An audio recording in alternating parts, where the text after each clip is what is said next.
Hey, everybody. Looks like we are live. Give me Mama Tug if she can see me through all the smoke. All right, let's get switched over to my all messages. Bobby loves music. How are you? Arknight, Zini, Dade, Giselle, hello. Eugene and Michael and Mike. Hello, everyone. All right, let's get right into it.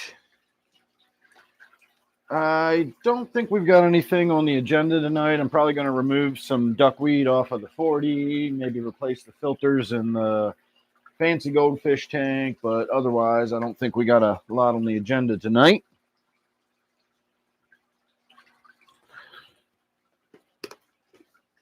And I don't know what happened with that package, Art. When I go to the post office and give them an address for somebody, if it doesn't come up in their system, they'll tell me like this isn't coming up, and we have to figure out, did I put down North Main Street instead of South Main Street or whatever? And a lot of times we can find the address. If the address just comes up, then they just print the label and stick the barcode on the package, and it just goes from the barcode. They're not, reading the front of the package when they make the delivery. So everything went as normal. When I got it back, somebody had put the label partially over the address, which they usually don't do. So I couldn't see all of it, but what I did see was exactly what you gave to me. And it was all like smeared out, like it had gotten wet or something, and all the Sharpie had smeared and smudged, but it was still readable. The only thing I can think, and I don't know how I would have done this, but I'm me, so it's entirely possible, is perhaps I didn't put the apartment number on it. I just put the physical address and didn't put your apartment number. I don't know why I wouldn't have done that. I just copied out the address you gave me. I don't typically leave out things like zip codes and apartment numbers. It's part of the address. So I don't know what it was, but it came back saying that it was an invalid address and it couldn't be delivered. So the post office returned it to sender. But the plant is still in fine condition. I threw it back in my tank upstairs, so it's in water. It's under a light. And, Monday, tomorrow, I can try again. And I'll make sure I put the apartment number on it this time.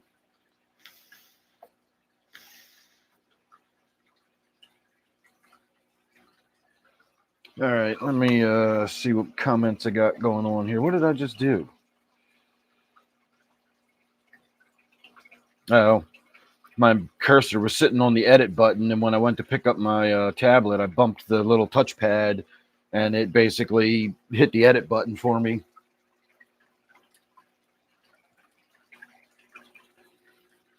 The inside pond was pretty easy. Hey, TK, how are you? Oh, it's good to see you, Bobby. Thank you. It's just 2x10s all connected together. I sealed it with silicone, and then I put a pond liner inside of it, and I had a pond.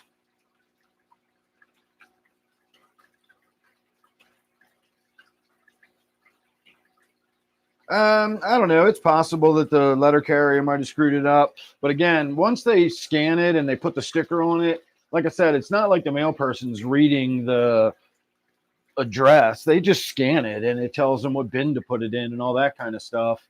So again, the only thing I can think is that I didn't put the apartment number on there and it went through because your building is, I put the right address. I just didn't say which fucking unit it goes to. And so when they showed up, they were like, well, you don't know who it goes to. It goes to this building, but who? And so they couldn't deliver it. And so it came back. That's the only thing I can think would have been the problem. Otherwise, I have no idea why it didn't get to you because I've shipped you stuff before and it went right through. Hey, Chris.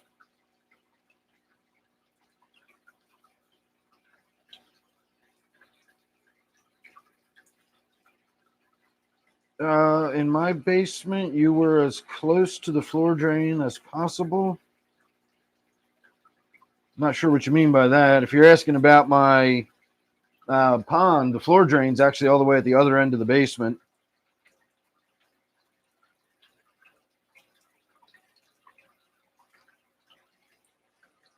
No, I don't have any ram fish. Hey, gamer, how are you?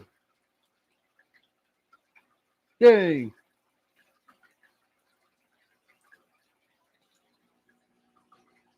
All right, we got 25 people watching on a Sunday night. That's pretty good. Well, 23 now, so. All right, let's move this on to the next tank. We don't really have anything going on in the pond tonight. Again, I don't really have a whole lot going on in here at all tonight. I kind of thought about what I could do or what we could talk about, and I didn't really come up with anything. Again, I can always just, rehash my old standbys as I've done a million times, but I'm a little bored with that. I don't know if anybody else is. But as I always say, if you want me to, chat about fish stuff and fish keeping stuff or whatever, then throw the questions my way or give me topics you want to hear about, and I'll be glad to chat about them. I did look into the closure of Live Aquaria. I was a little curious about why it went out of business and where it was located and that sort of thing. So I was really surprised to find out that Live Aquaria was actually owned by Petco. I had no idea that Petco was actually the owner, and I don't know when they acquired them or when it became Petco property. But apparently in 2022, Petco sold it to some Aquarium Group International or some place like that. It was just some investment firm or something that invested in the aquarium hobby. And apparently from that point on, their quality started going down. People started complaining. They often didn't have stuff in stock. Everybody was saying that the inventory that they showed online wasn't their actual inventory because every time you tried to buy something, it was out of stock. And it just went downhill. And eventually, since they had used the company's worth as collateral in the transfer, when they decided to cash in the loan, they had to sell, go into bankruptcy on the company for the collateral. So that's the long and short of what happened. But there is no more Live Aquaria.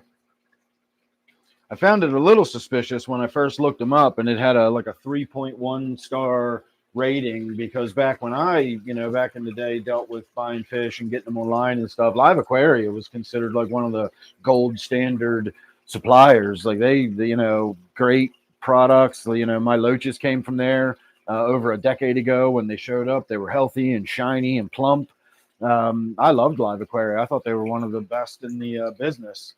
And so when I saw the 3.1 stars, I was already a little bit like, all right, something's going on here. And that explains it. Over the last several years, they've been dwindling.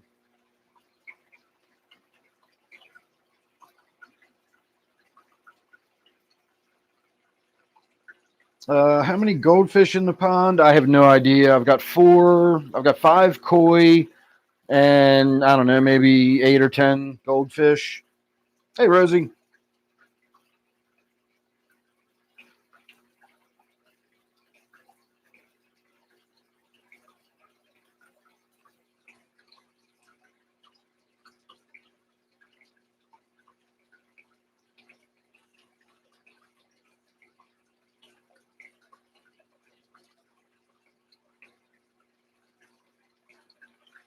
Diver's Den Warehouse. Never heard of that one.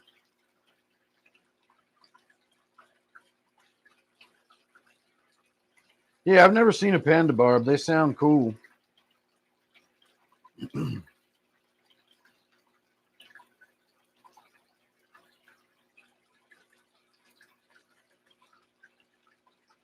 Mystery snails can get pretty big, but I don't think they really get like bigger than the size of maybe a golf ball.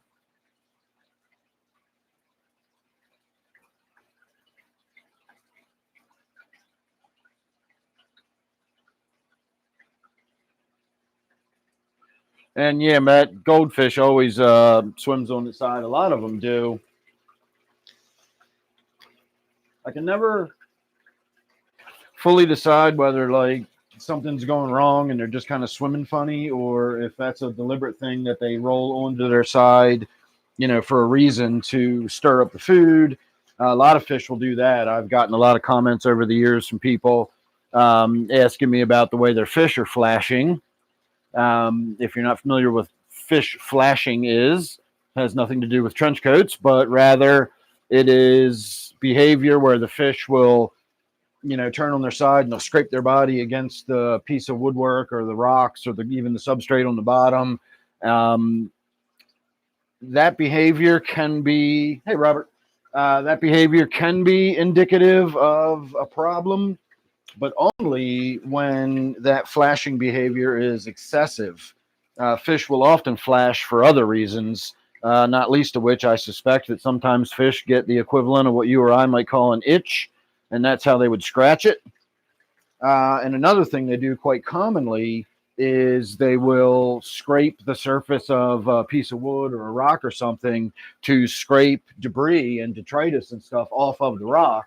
And as it swirls up into the water column, they'll turn around and immediately sort of pick through what they scraped up looking for food. So that's normal behavior too. It's only the excessive flashing. Like imagine the difference between somebody that scratches their arms occasionally versus somebody that has poison ivy. You can tell the difference. A scratch now and again is normal, but if it's excessive, there's obviously something larger going on. And so I wonder with the goldfish if that sort of sideways swimming behavior isn't something akin to that. I don't think their bodies are really designed for that kind of behavior, but they don't know that. They didn't ask for that body.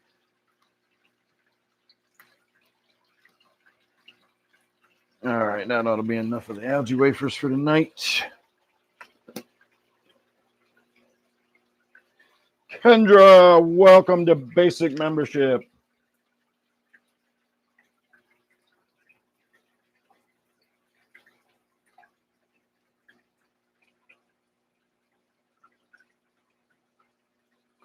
In the tank you're looking at right now, that is the rainbow shark.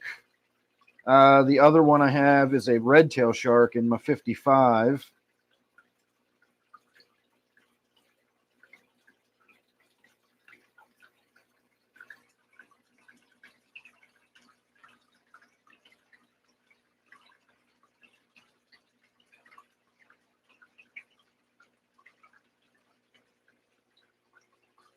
Yeah, they definitely clean the food up quick.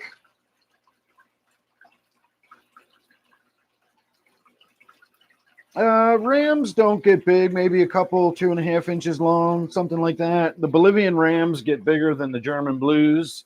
The Bolivian rams might get maybe 3 or 3.5 inches, I'm going to guess.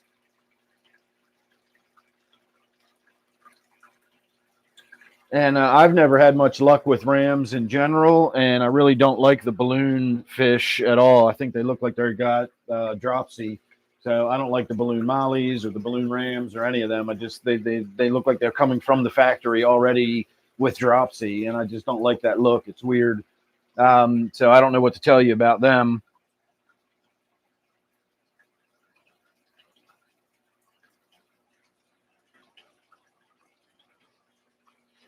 Kendra, I'm not exactly sure what guppy grass is, but based on its description, I'm going to assume it's some sort of grass that grows. And the best way to make it look nice and trim is probably just literally to get in there with scissors and give it a haircut and trim it into the shape you want as it grows out.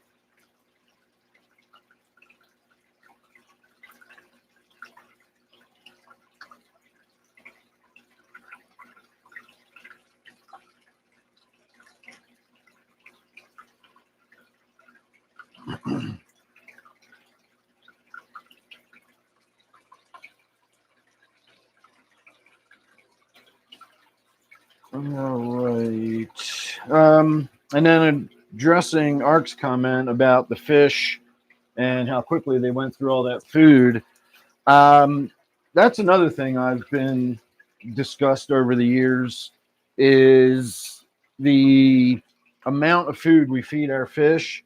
I've always argued that if you read the package, it says, don't put any more food in the tank that the fish can eat in 2 or 3 minutes. I find that after 2 or 3 minutes, if you've got fish that are still eating food, you're way overfeeding them. Whenever I feed my fish, and I tend to be fairly heavy-handed when I feed my fish, it's 30 to 45 seconds that food is gone. They just go through it quickly. The idea that 2 or 3 minutes worth of feeding is going on, you're giving your fish a lot of food if it takes 2 or 3 minutes for them to go through all of it.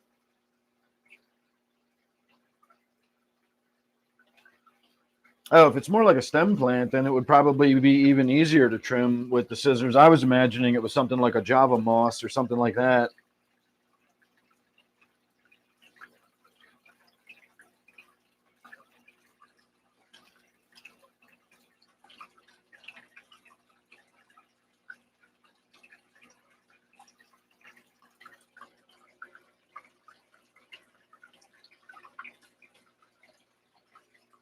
Yeah, I don't know anything about guppy grass. If it's one of those migrating type plants that looks for a spot in the tank where it's comfortable or not, that's entirely possible.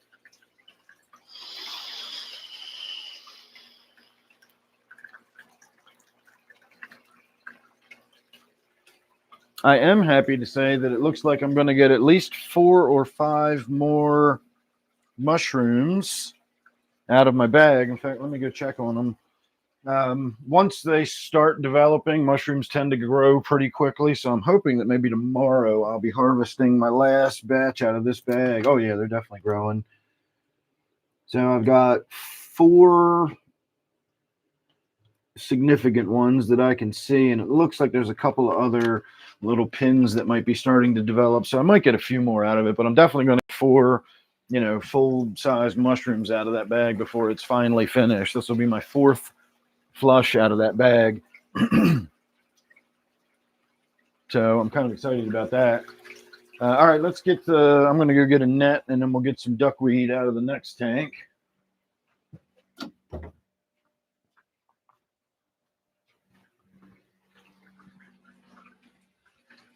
And then once I've gotten the duckweed out, we'll throw some food at them.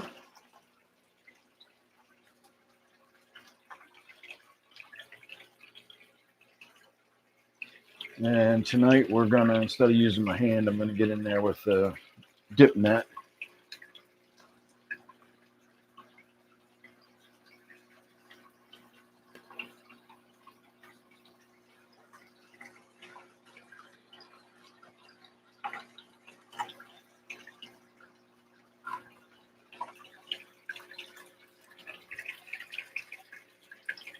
And that's a lot of duckweed. So let's put that over here into the pond.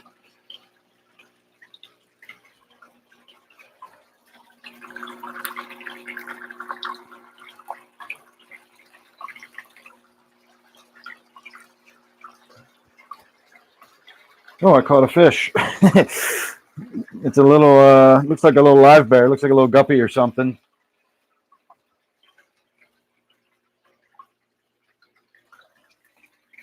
All right, so that'll be another snack for the goldfish, because the goldfish and the koi absolutely destroy the duckweed in that tank. That might be gone by the end of the show tonight, but it'll definitely be gone by tomorrow morning when I come down here. All right, now let's get everybody fed. Now they're all freaked out.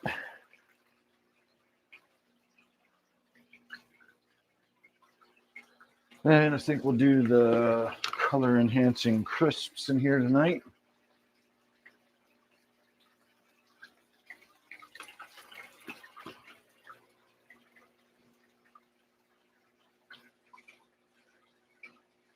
And I told you, everybody in there is all freaked out, so it looks like an empty tank except one angry angelfish sulking in the corner.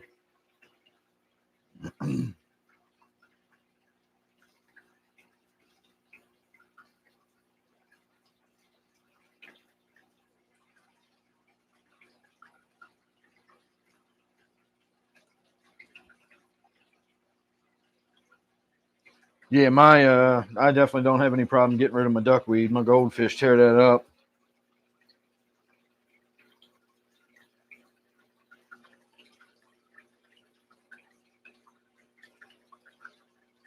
Yeah, in that tank, because I've got it sitting directly under a floodlight with no regulation. I don't have a dimmer on it. It's just full crank floodlight. And I get in there, I don't know, what is it, every few weeks I have to skim the duckweed off the surface, because it will just completely cover the surface and block the light. I mean, obviously it doesn't block the light entirely. Some of the light can go through the duckweed, but it just makes it really dim and puts like a green glow over the tank. It's still enough that the plants, I got all low light planting in there. So the plants do okay. They're used to a lot of light and they do well under a lot of light. But if they get blocked out from the duckweed, it's not that big of a deal. But I like to be able to see in the tank, and I like the good gas exchange and so on and so forth. So I always break the duckweed up once it makes a complete mat over the surface.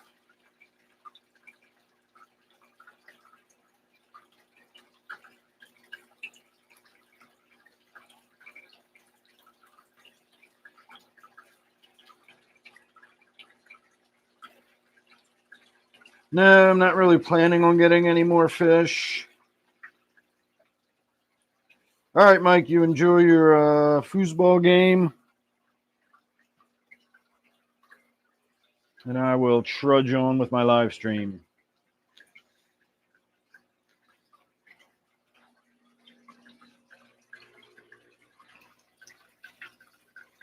Trying to think if anything exciting happened today, and it really didn't. It was a rainy, dreary day.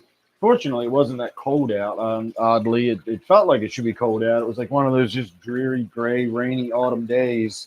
But it must have been like tropical air coming up and mushing with the colder air causing the rain. But the tropical air is what I was feeling because I went out twice today with my my shorts and a t-shirt. I was only out for a couple minutes, but it wasn't cold. It was it was in the mid 60s probably. So that was good, but it was still a dreary ass day. I didn't do shit.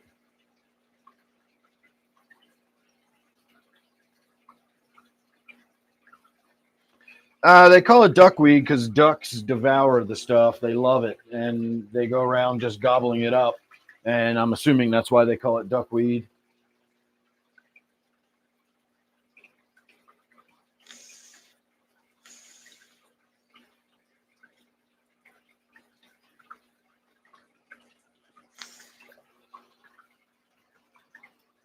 Let's see if the computer machine knows. Computer, why is duckweed called duckweed? From Shunsi.com, the name duckweed is derived from the plant's association with ducks. Well, there you go. That's what I'm assuming it is, that the ducks eat it. The ducks always, hang out in ponds and stuff that have a duckweed growing on it. And, so they sit amongst it and then they eat the shit out of it. And so it's just got the name duckweed, I guess. Now, angelfish are pretty chill if you've got them in the right tank. They can get a little aggressive territorially. They can get a little aggressive towards other angelfish and other cichlids. Even other cichlids, they tend to leave alone. It's only other angelfish they really seem to have beef with. My angelfish gets along okay with everybody in my 125 except for Flo. And that's because Flo is territorial and chases the angelfish. The angelfish just chills out and hangs out with all the other fish and doesn't bother anybody.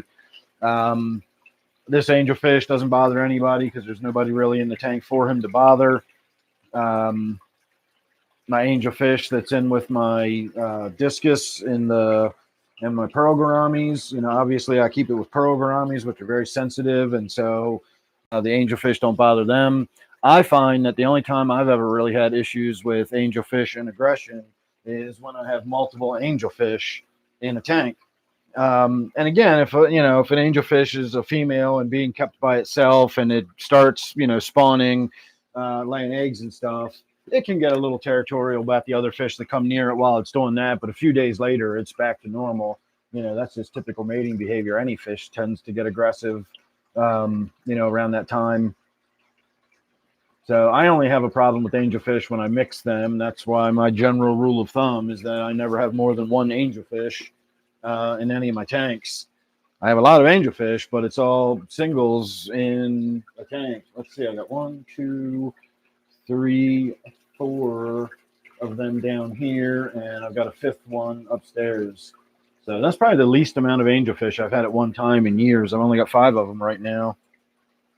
If you couldn't tell, angelfish are one of my favorite fish.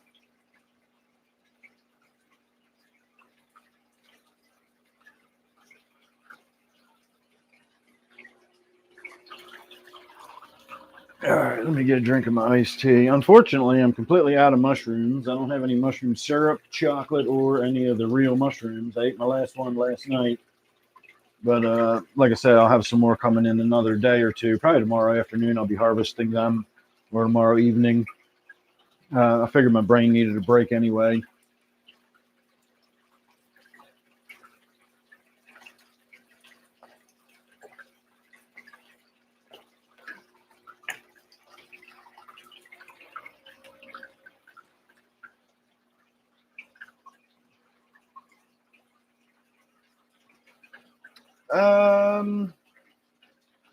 I don't have any black angelfish. The closest I have would be either the one in the 125, that's sort of marble colored. It's got like the black and the tan and the silver in it, but it's got a lot of black in it. And that's got dark eyes. The angelfish in the tank we're going to be looking at in a minute is a zebra lace angelfish. And while it is overall dark in color, it's not black. And it has like sort of orange colored eyes, but that would be the closest I have to a black angelfish.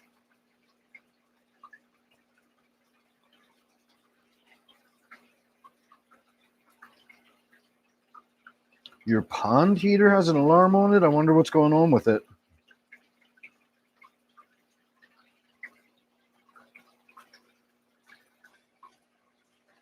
Maybe it's got a failure alarm. It's the temperature's too low and the heater's not coming on or something.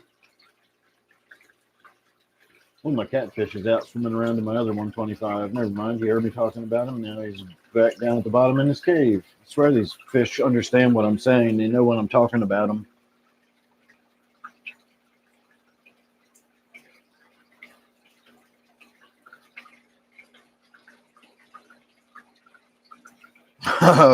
Oh, damn, that sucks. I've come out in the morning to an empty pond before, but it was because like leaves got stuck in the waterfall and like some of the water was splashing over the edge onto the ground. And, you know, little by little over time, it just drains the pond down until I got a couple inches of water at the bottom of it. Damn cats. Well, I would definitely recommend repositioning the waterfall in a way that it is secured and can't be turned again. Because, you know, once that cat figures out it can do something, you know it's going to go do it again.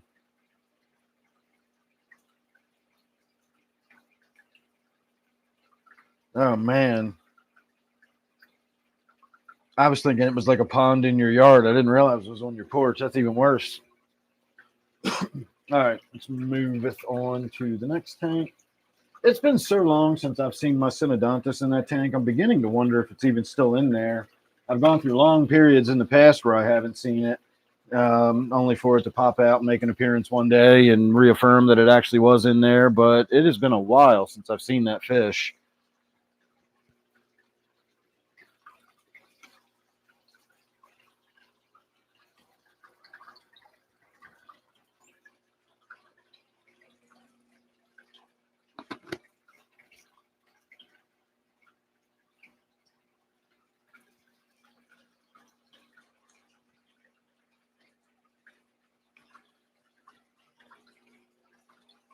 Oh, that's good to hear, Robert. Yeah, the catfish I was talking about was in the tank we were just looking at, and it lives down in that log at the bottom of the tank, and it's sort of black with white spots on it. So if anybody saw that, then that affirms that it's still in there. That's the one I'm talking about.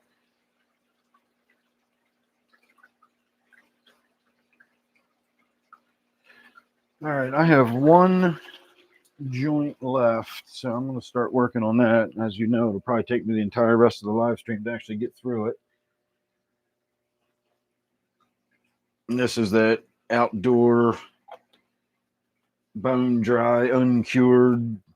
I was thinking about it today as I was grinding some of it up and making, you know, packing the cones out of it. This reminds me of like the homegrown shit I would get in high school at the end, you know, around October, November, you know, this time of year when people are harvesting their shit they grew in the woods, hardly got any suns, all scraggly, and like there's nothing to it.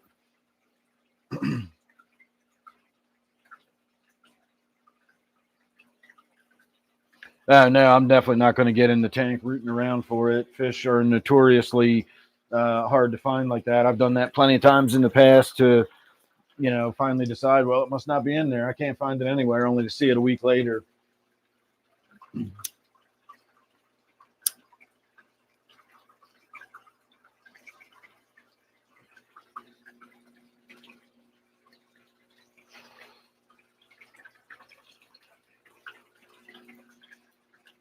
Cheerios, everybody.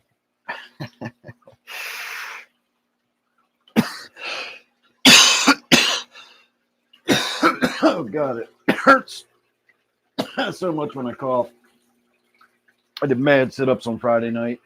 I haven't done sit-ups. I haven't worked out in like fucking weeks. And Friday night, I was just like, I got to get back into at least doing something. And so I thought about just doing sit-ups without holding my weight plates over my head. But that's how I do sit-ups now. I just hold the weight plates over my head. And so I just did my normal sit-up routine on Friday. And oh my God, am I feeling it today? Especially when I cough or, do anything that tightens my abs up.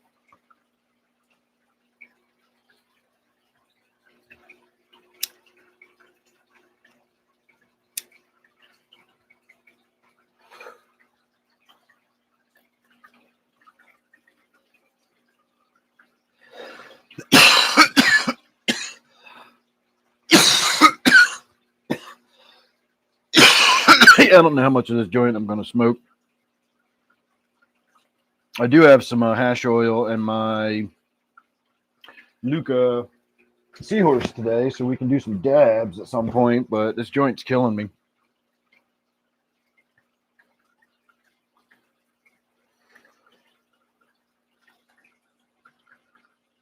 Yeah, my wife said the other day that she heard there was supposed to be snow in Chicago. We had our first freeze the other night, and we're getting storms tonight. I was wondering if our power or anything was going to go out. Crazy lightning and thunder and wind blowing, rain pouring down. I mean, like really serious thunderstorms, which is weird. You don't normally get thunderstorms this time of year. It's more of a summer thing. So it was odd. I was taking my nap and I woke up to these weird rumbling noises. I couldn't figure out what it was at first. And I was like, is that thunder? And sure enough, it was between the roar of the rain hitting the house and the rumbles of the thunder. It took me a minute to figure out what the hell was going on. But yeah, we were having some bad storms this evening. But I'll take rain any fucking day of the year over snow, especially a foot of it.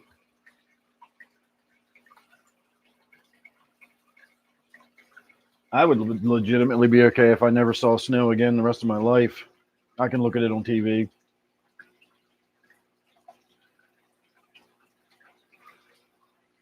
I don't think it's natural.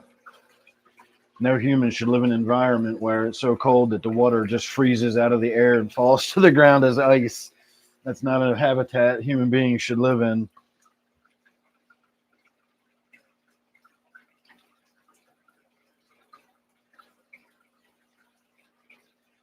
Yeah, this tank gets really active during feeding time. The loaches on the bottom are ridiculous. They are really active and dart and dash around the tank pretty much all the time anyway, but they really get active when it's feeding time.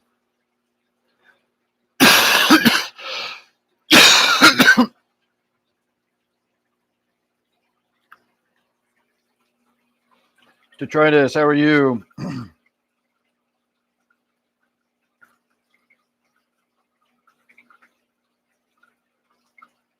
Thunderstorms in Tennessee. Yeah, I haven't looked at the radar or anything. I have no idea where the storms are coming from or which direction they're heading. I just knew we were supposed to get rain today. And again, I've just sat around doing kind of a lot of nothing today.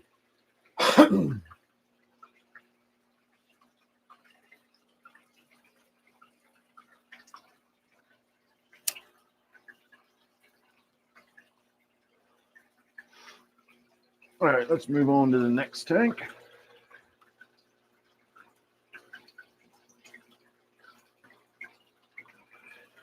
This is another one. I will leave it on there long enough that hopefully we will get to see some action on the bottom there with the loaches I've got in this tank.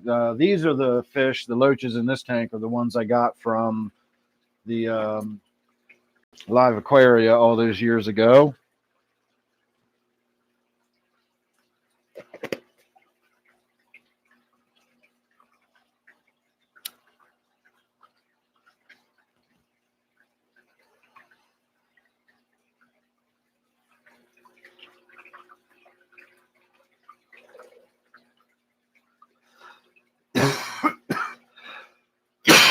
I keep lighting this joint, and then I keep saying I'm not going to smoke this joint anymore, and then I keep lighting it again.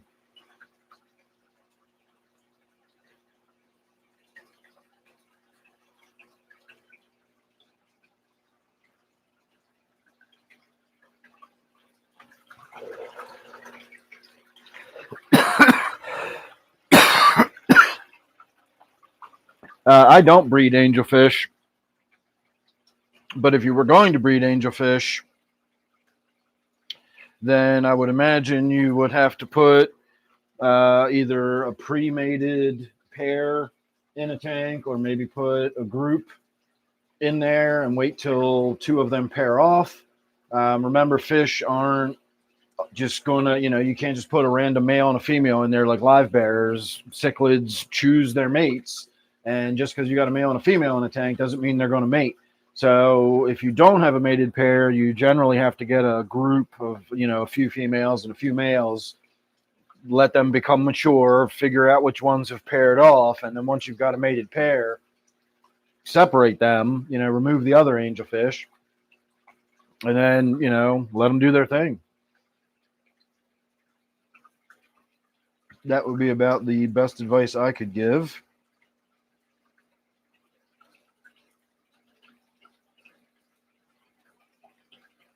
Those are the loaches I was talking about. Those are the striated bodias. If you look at them close, they're actually covered in like sort of brownish golden stripes. They're actually really pretty fish when you can see them up close. I know what you're seeing them on camera, they just look like brown fish, but they are actually completely covered in stripes, hence the name striated bodia. So they've been in that tank for 12 years now, something like that. And I have not rearranged that tank in all that time. They've been living in those same exact places and those same exact caves.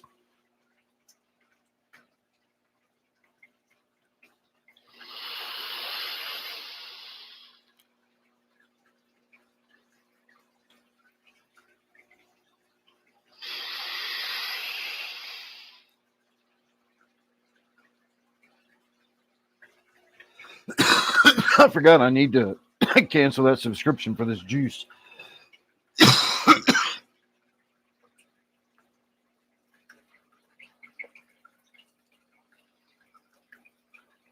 Yeah, except Vader doesn't blow out delicious French vanilla flavored vapor.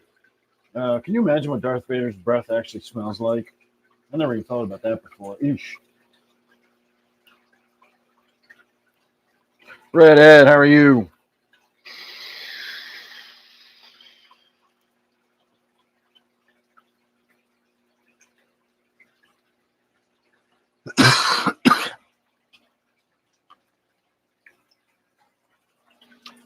They're maybe 4 to 5 inches, something like that. They're not too big. They're about the same size as my Angelicus loach, maybe a little smaller than my yo-yos, but about the size of my Angelicus. And that one right there is one of the yo-yos. And I don't know if you can see it or not, but up in the plant right there is the Angelicus loach.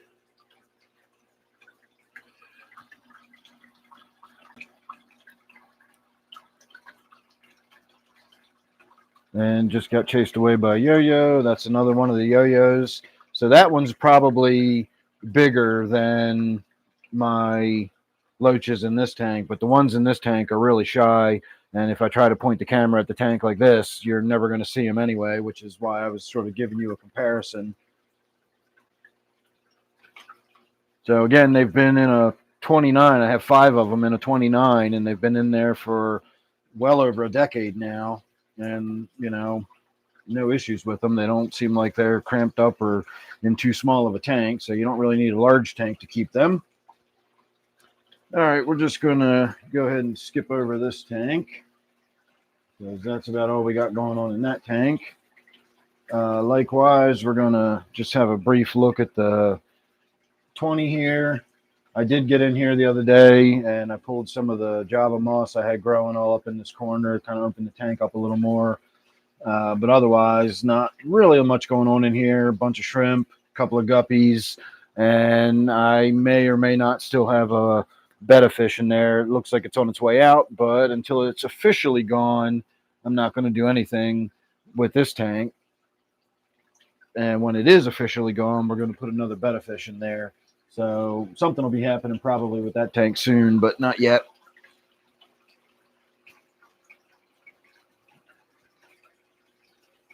Still not 100% sure what I want to do about the fish I took out of this tank and the fish that I meant to take out of this tank, because I did remove one of the fish. If you can see this little small one right here, it's kind of bullied. And I tried to catch that one and get it out of the tank and put it in my 55 where you saw that other discus. But I caught the wrong discus. Hence, that other discus is in the 55. And I kind of want to get that one back into this tank and then get this little bullied one out of this one and over there. But I don't know if that's going to be the best ideas as of yet. So I'm just kind of waiting to see. So far, I'm still leaning towards doing that. It's just going to be a matter of when I actually do it.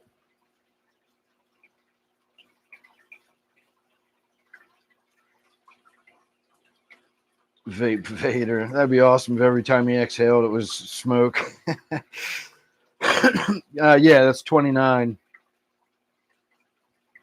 And that is a female angelfish in the 29. I've seen her laying eggs many times. I don't know what to tell you on that one, Ed. I don't really know how big the yellow labs get, but I think they get pretty significant. A 20 gallons seems kind of small for that. Oh, if they get 6 inches, yeah, that's you could. I wouldn't even try to keep one 6-inch fish in a 20 gallon. That's a pretty good sized fish for a 20 gallon.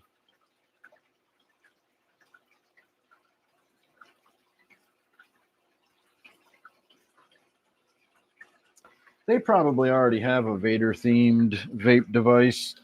God damn it, I've defaulted back to fucking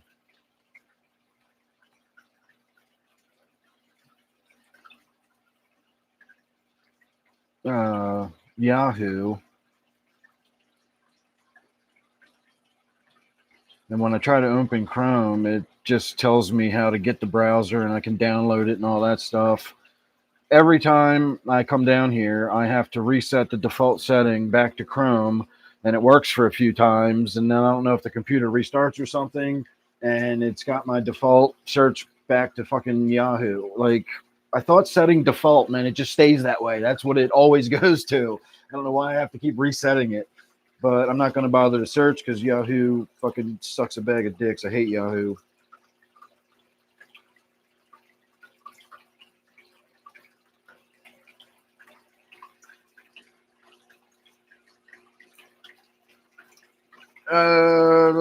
Temperature on the discus right now is 79.9, but that is not because I have the heater set there. That's because I had the space heater turned on earlier with the fan blowing in the direction of the fish room. And I deliberately spent about 5 hours just warming this room so that when I came in here tonight, all the tanks would be nice and warm and that sort of heat would be left over and I wouldn't be chilly in here. So I actually heated the tanks up mechanically today rather than with the heater. The heater's set at 79.9. So it's roughly the same temperature, but it is a little warmer than I normally keep it. I normally keep it at 79.5. Hey, corn dog.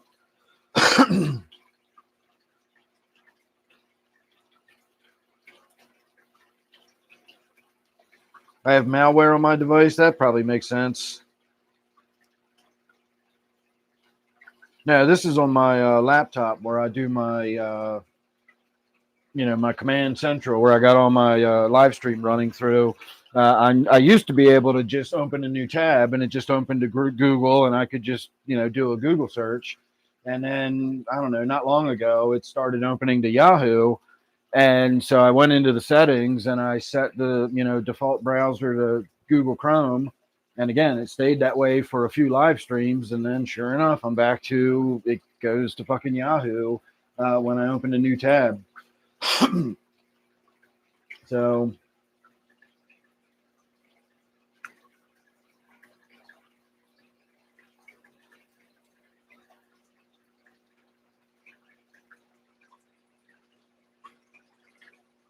all right, well, I hope he works out all right there, Dave.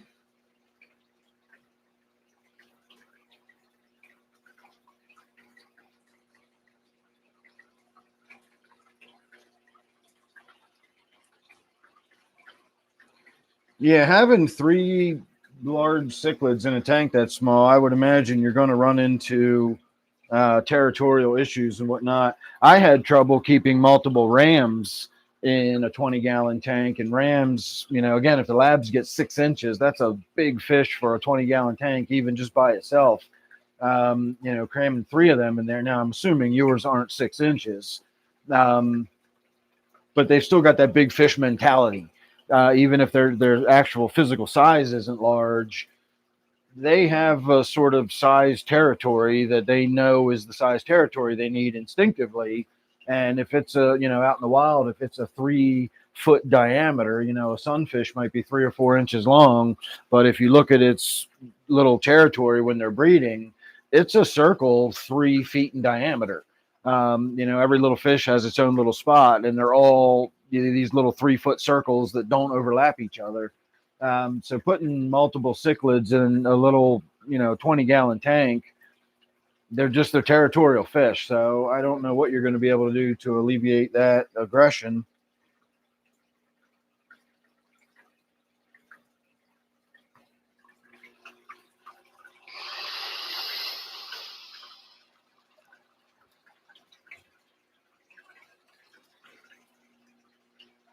All right, we'll give that a few more minutes, and then I'll come in here and sit down. Yeah, that would probably be your best bet, Ed, if you can.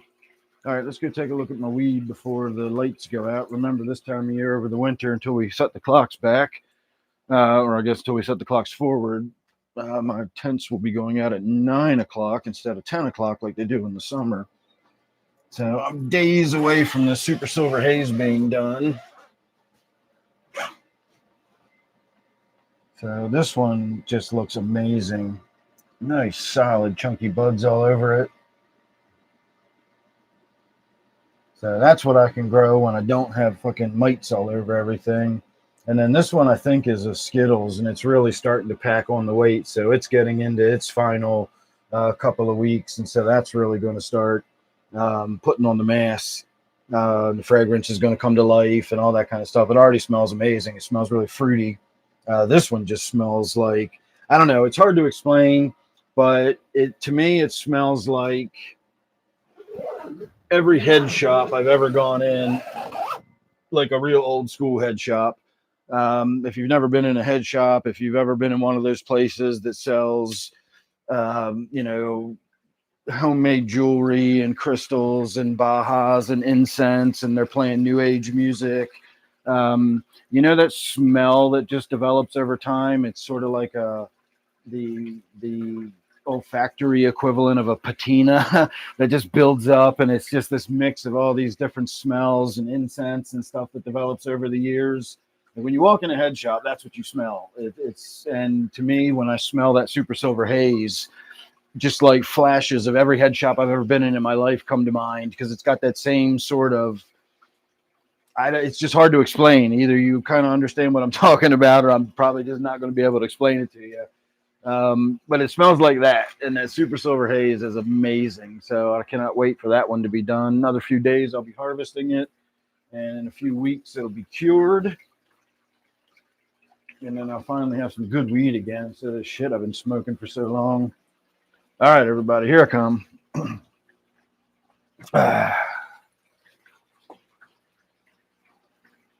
Get you set up first.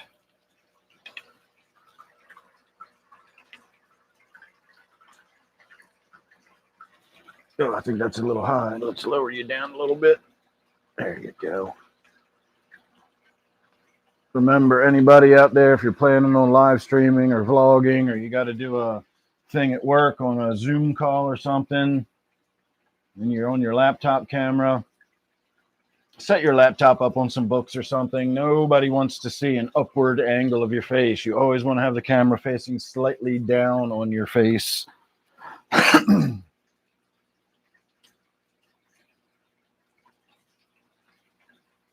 Oh, let's see. Yep. By accidentally buying fish that are going to outgrow your fish tank, so then you're forced to buy a larger fish tank is a good scheme. I think a red-tailed shark might do okay in a 30. It's probably borderline, but that's about where I would, I wouldn't go any smaller than a 30. Put it that way.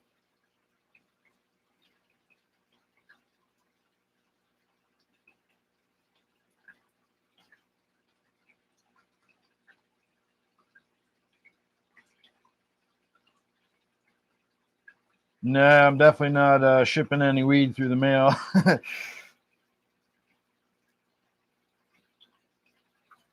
Thank you, Bobby.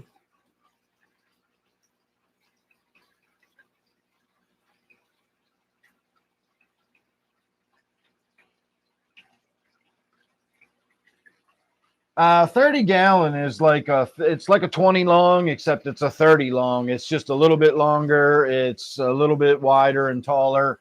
I think instead of being the 20 inches wide or something, it's 30 inches wide. I don't know the exact dimensions, but my neighbor had one. It's a cool tank. It really is. But that's the only 30 gallon tank I've ever seen is like a 30 long. Bob. The plant doesn't necessarily lose its leaves as it starts to mature, but all of the larger fan leaves, as they're called, the ones that are an individual leaf where the stem comes off of the main branch, um, those leaves will start to sort of fade and turn yellow as the plant is getting towards the end. It's basically focusing all of its energy on the buds, and kind of like autumn leaves will lose their chlorophyll and stuff as the plant's starting to go dormant. It's kind of taken that material out of the leaves. And as they start to yellow, I just go in there and remove them. I go in and check on the plants every day. And as the leaves start to turn yellow and stuff, I'll just remove them. So they would sort of fall off eventually, but you can also have a plant if you give it plenty of fertilizer that can be ready to harvest and still is full of big green leaves all over it. I just don't find it necessary. That's just more work for me to do manicuring it after I harvest it.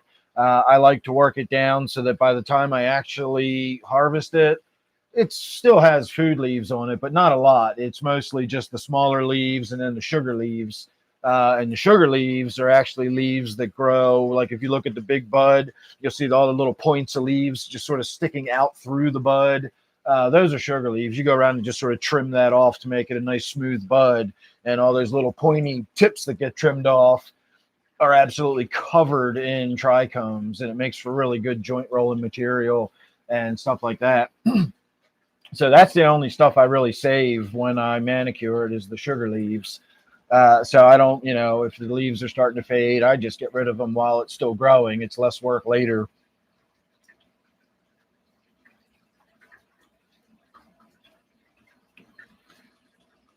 Hello.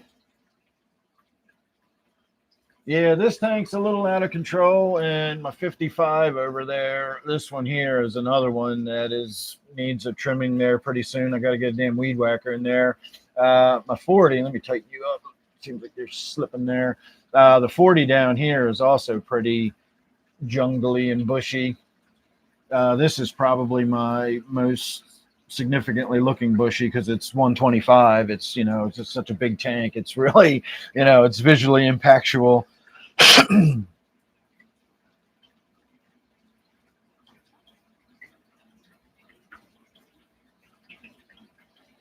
The red tail catfish, I believe, get like 3 or 4 feet, if I'm not mistaken. They are big ass fish. I've got peace lily in here. I have peace lily in countless planters upstairs, and they are house plants. They're not really meant to be outside. So in the summertime, we will take some of them out in the yard in their planters. And I have again, I live in the woods, so it's shady pretty much everywhere. And so we'll put them out in the yard for summer, plantings in the yard, but we bring them back in when the weather starts getting cold. We can't put them in the ground. They're not a kind of plant that would live around here. But the peace lilies will do well in bone dry soil. I mean, you can go weeks without watering them, and eventually you'll see them starting to wilt, and all you got to do is water them, and they stand right back up. It's hard to kill a peace lily. You can also, at the other end of the spectrum, as you know, you can have them growing out of, you know, that's a big ass peace lily right there, and its roots are down in my pond. And so you can either grow it in water or you can grow them in really, really dry soil. As long as you water them occasionally and make sure they don't, die, then they're good to go. They're almost an indestructible plant. Peace lilies are like the Java fern or Java moss of the terrestrial plant world. It's hard to kill a peace lily. If you do kill a peace lily, you are probably one of those people that overwaters the shit out of your house plants, because that overwatering a house plant is different than those roots being in my pond. And I'll explain why in a minute once I open my phone back up. I just accidentally closed it down on myself. I'm already set to all messages.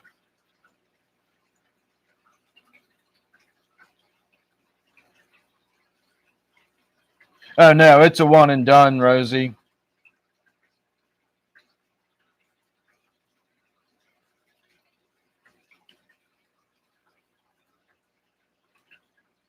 How many plants are in my fish tank? I have no idea. A red whiptail, royal whiptail. That sounds awesome. I've had some whiptails, but they weren't any fancy ones. Yes, all my plants are real live plants.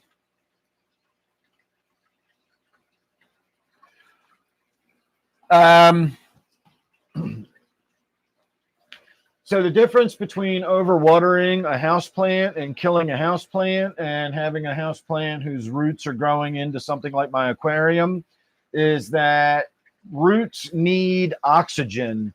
And in my tank, I have well oxygenated water. When you have potting mix and you overwater it, what happens is the water fills up all the little gaps in between the grains of, material, and it doesn't go anywhere. And eventually the oxygen gets used out of it. Once it becomes deoxygenated, it starts to become extremely acidic. So not only are you depriving the roots of oxygen, but you're also dissolving the roots in acid. Have you ever pulled one of those soggy plants out that's been overwatered to death and it's got that fucking smell that stinks? That's the roots rotting away in the acid that you're smelling. So overwatering a house plant is very different than putting the roots in an oxygenated aquatic environment. It's the lack of oxygen in the potted plants that get you. So ideally, you can water it till it's fully saturated. Just let it dry out a little bit in between waterings. And another thing is when the roots do get exposed to oxygen and air, as the soil starts to dry out and there's little gaps develop in between the grains, that triggers root growth.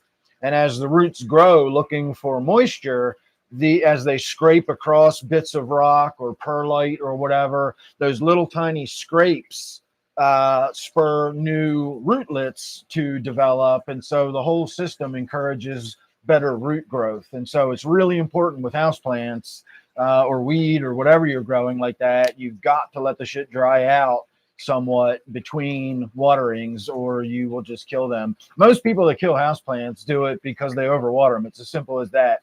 And then a lot of the house plants you get deliberately aren't the kind of plants that need a lot of water. That's one of the reasons they're house plants. They're low light, they're low maintenance, they don't need a lot of food, they don't need a lot of water.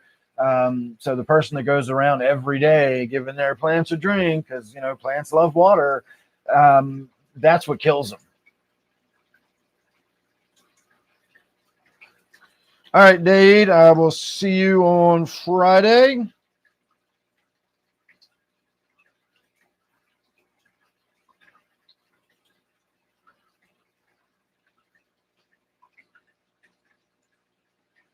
I didn't see your comment for a minute there, Corn Dog. Am I describing an accurate description of how you killed it? Is that what happened? You just overwatered it to death? Anna, hello. Oh, nice. Did you get a mushroom bag and the spores, or if you just got the spores, then you're going to have to come up with a, make a tub and put your own substrate and stuff in it. My wife called me into the living room this evening. One of the garden shows she watches. He's an English guy named Monty Don. He's been doing a gardening show for like 27 years or something over there. And he has just this season started getting into growing funguses. And when I walked in and looked, like, he's got mushroom bags sitting on his, his potting bench. And my wife said that he was talking about, making your own substrate and how you had to boil it and sterilize it. And I told her I looked into all that. That's why I'm just buying the bags for $30. I can get a pre-made bag. It's got all the right ingredients. It's already sterilized and sealed. And for $30, it's just easier to do that than it is for me to try to mess around with it and do it myself. So I do have not necessarily an update on my bag that I've currently got going, but it's kind of an update.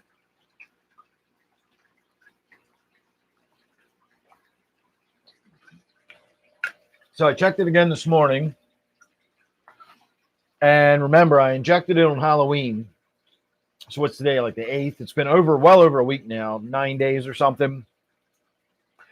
And I'm still not seeing any mycelium around the edge of the injection port. The last time I did it, I just put it in. I waited 2 weeks before I even checked it for the first time. But when I did check it, the mycelium was growing up against the front of the bag in an area like the size of a baseball. And when I started breaking it up, I could feel it was the size of a baseball. It was a big chunk of mycelium in there after 2 weeks. This has been like 8 days, and I so far don't see anything. It just looks nothing. So I was thinking about it today. I was considering injecting some more spores into it. I thought maybe I didn't squirt enough of the juice because the spores aren't evenly mixed through the juice. You got to kind of look at it, and you can see some cloudy stuff in there. You got to make sure some of that cloudy stuff goes in. And so maybe I didn't inject enough. I don't know. But I thought about it today. And I remember on the first bag, I took someone's advice and they said, when you inject it, don't go straight into the bag. Go down at like a really extreme angle along the front of the plastic and inject it there. That way, when it starts to grow, you'll see it very quickly because the spores are right up front. And I didn't do that on the second bag. The second bag, I stuck it straight in and injected it into the bag. And so for all I know, there might be a golf ball size lump of mycelium growing in the middle there. It just hasn't made it to the outside edge where I can see it through the clear plastic. So I'm going to let it sit. And if by another week I don't see anything, maybe I'll gently break it up a little bit just to find out if there, excuse me, if there's something in there. And if it's not, I'll inject some more spores. The bag will still be good. I'll just have to sort of start over. I was hoping I'd really start to see some mycelium by now, but I'm not.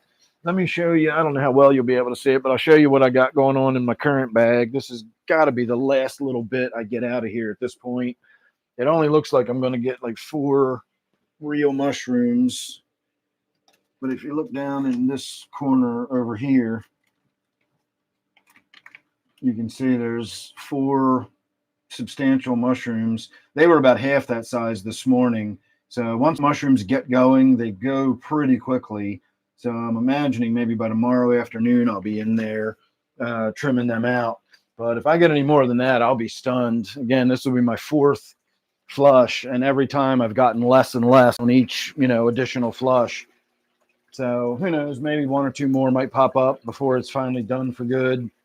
But we're definitely getting down to the nitty gritty where I'm not going to be seeing too many more mushrooms out of that bag. But I've gotten a couple of, a little more than 2 ounces out of it probably now.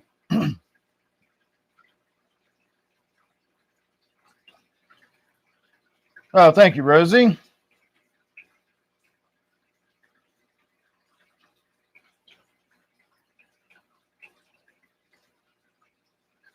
Yeah, I think if I really got in there and started mushing it around, I'd probably feel it if it was in there. I just don't want to do that yet. I want to let it really establish before I do that.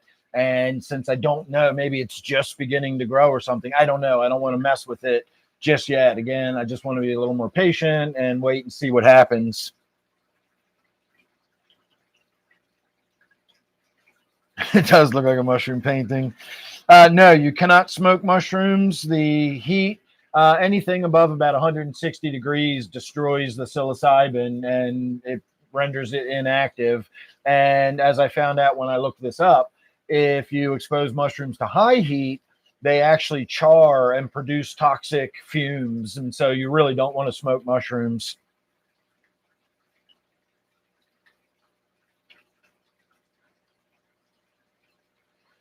Now remember, Anna, when you get a bag, I looked on Amazon and all I saw on Amazon was just bags. It's just the empty plastic bags. You can get like a 50 pack for $20 or whatever. So you would still have to make your own, substrate, sterilize it, put it in the bag, seal it, all that kind of stuff.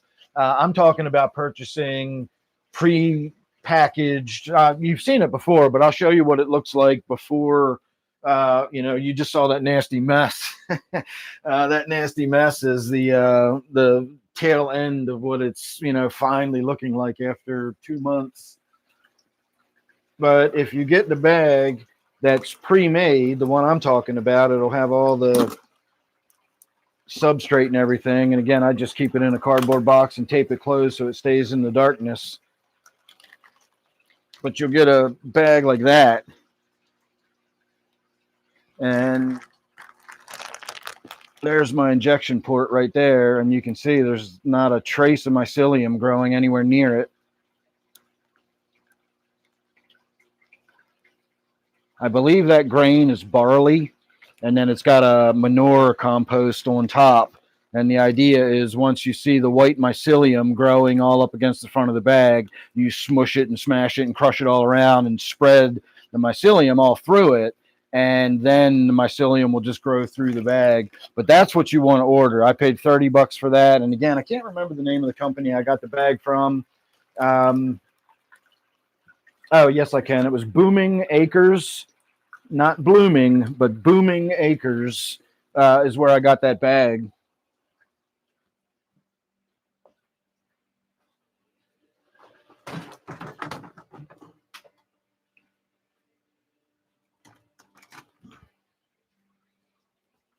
And then I already had some spores, so I didn't buy any more of those.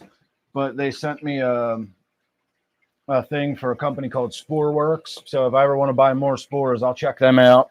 They gave me a coupon code so I could use that.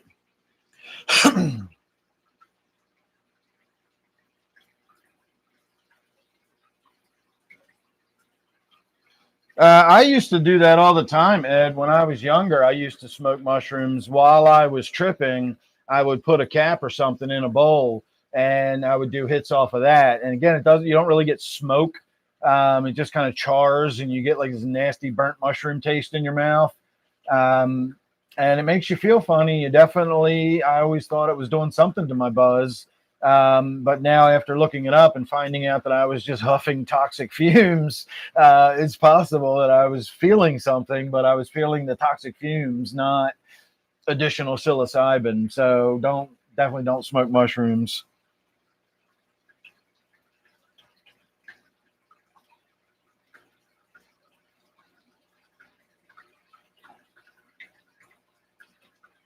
Oh, do they have the pre-made bags on Amazon?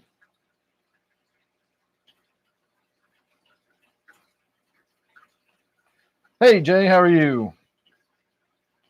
How did discus almost end your hobby?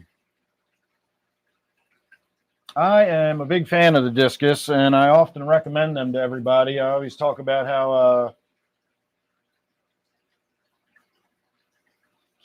I don't know what the right word I'm looking for is, how misrepresented they are in the hobby. I don't know if they still are as much as they used to because I don't really pay attention to what anybody says anymore.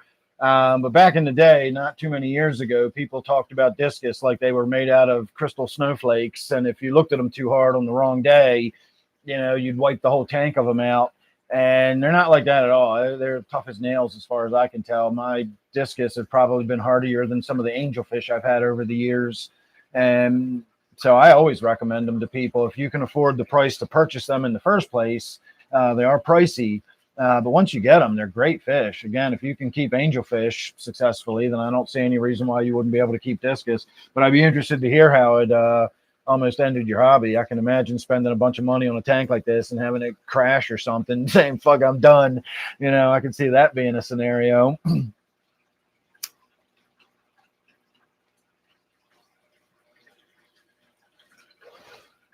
Is it seriously only 10 after 9? I don't know if we're going to make it all the way till 10 o'clock tonight. I feel like I've been doing this for 2 hours already, and it's only 10 after 9. I'm rapidly running out of stuff to talk about. I don't know why I keep letting this joint's killing me.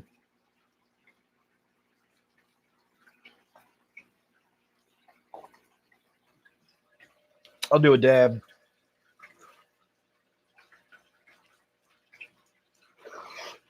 Well, it's still lit, so I'll keep going with the joint. And then we'll do a dab. The dab will make me cough too, but at least that one packs a wallop and I can get a good dose in one dab and get it over with. This joint is so low dosage and impotent. It's like smoking fucking homegrown grass. It basically is. This is my scraggly outdoor shit. I'll show it to you. I'll just bring a scraggly branch in. This is what I've been reduced to while I'm waiting. Let me get my scissors here. So if you saw that bud I showed you in my actual tent, that's dense, huge, thick, giant, awesome nuggets. This is what it looks like when I grow it outside in my yard. This was outside all summer. And I didn't manicure it. I just dried it as is. So you can see if we remove like the actual leaves and get down to where the bud is, like even that's got a bunch of leaves still left on it, but that's kind of what that bud looks like. Look how fucking spindly and it's barely there. So that is what I would get in high school, is homegrown, and it was garbage like this. You can't see any crystals on it. It's like fucking 80s weed. So that's what I get if I grow outdoors. I have so many people tell me, oh, you should grow outside. You got all that property and everything. I live in the fucking woods. I don't get sun. I can't grow shit outside like that. Every plant we have in our garden is either a shade or a part shade plant. You know, marijuana is definitely not described as a shade-loving plant. Not if you want big buds with lots of crystals on them.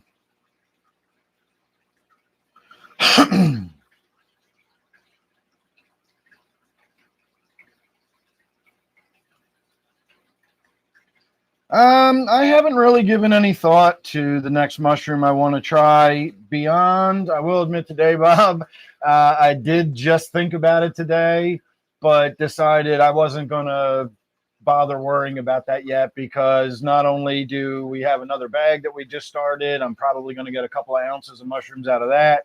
I've still got enough spore juice to probably do 2 more bags. So I'm not really going to need, unless I just want to try something different. I'm not really going to need to buy more spores until after the holidays, probably, maybe in early spring, I'll be getting some new spores or something. So I have thought about it, but I haven't thought about it, if you understand my meaning there.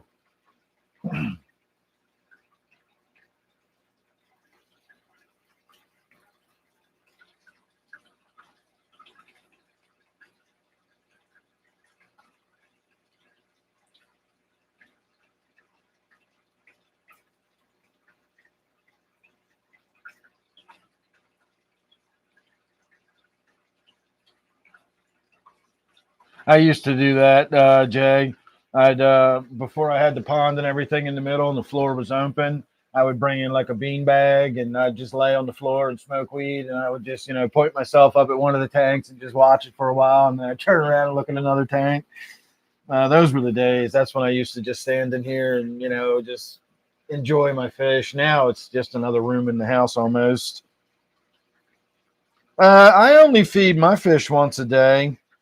Were you doing regular water changes and stuff like that? Because 3 years to me is about the number where you can start running into tank collapses. If you don't do proper maintenance over a long enough period of time, you'll get to I can explain the whole process of what usually happens over time, and of course, maintenance and everything has to do with that. There are other issues that could come up, but basically, what happens is you have a limited amount of carbonate hardness in the tank, and over time, as that carbonate gets used up, if there's nothing to replace it, then the pH begins falling. And at a certain point, it just crashes and just falls fast, and it can wipe out a tank. And that's not uncommon. And it takes about 3 years usually for most tanks to go through that normal crash and collapse cycle, maybe 4 years, depending again on different conditions or whatever. But I'd be interested. I'd wonder why, the tank just collapsed after years like that. I don't think it's got to do with the feeding. Again, you could go every other day. A lot of people feed their fish every other day. I am a once a day feeder, but there are a lot of people that either do every other day, or a lot of people will do a fast day. Just they'll pick one day a week where they don't feed on a given day. Like they'll skip every Sunday or something. But I feed every day, and it's never been an issue with me.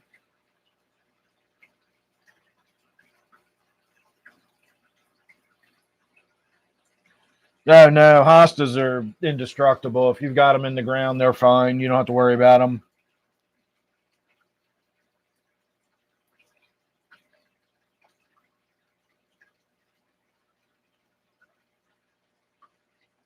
Yeah, I went with the Golden Teacher too. That's what I've got. When I looked at the Blue Meanies, I didn't go with them because the Blue Meanies are more of like a experienced mushroom growers kind of mushroom. They need really specific humidity. That's a very narrow range that they have to stay within the humidity, temperature. You've got to buy a specific type of substrate for them to grow in. So I've never grown mushrooms before. I said I'm going to start with the one that is the easiest. You can just do it and it grows. And it was also the more inexpensive one. So I went with the Golden Teacher. But they had 3 or 4, at least the place I got mine from. They had 3 or 4 that were like considered the beginners, that were the dung loving. They're the easiest to grow. But you have mushrooms out there that prefer to grow on wood and things like that. And so there are some mushrooms that need really specific substrate made for that species of mushrooms. The dung loving mushrooms just seem to be like manure and some kind of rice husk or coffee grounds or something like that, is enough for the dung loving mushrooms. They seem to be pretty easy. So I'm going to stick with them for now. But I'm kind of skeptical about the idea that this mushroom gives you that kind of trip and then this other mushroom gives you a different kind of trip. It might be true. I know weed from one strain to another can have slightly different, you generally feel high, but this one might make you feel a little more relaxed. This one might make you feel a little more awake. So maybe there's a difference in mushrooms that, this one makes you feel a little, you get more visuals out of this one, or you get more relaxation out of that one. I don't know. I'll look into it.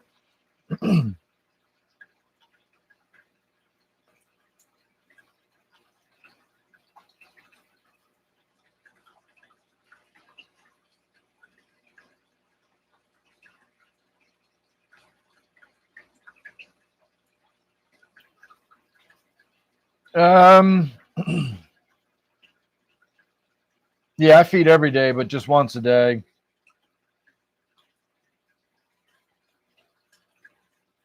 It depends on the species, Anna. The blue meanies are probably the most challenging to grow. They only grow in 2 locations. I think it's like on the west coast of Australia and the east coast of New Zealand or something like that.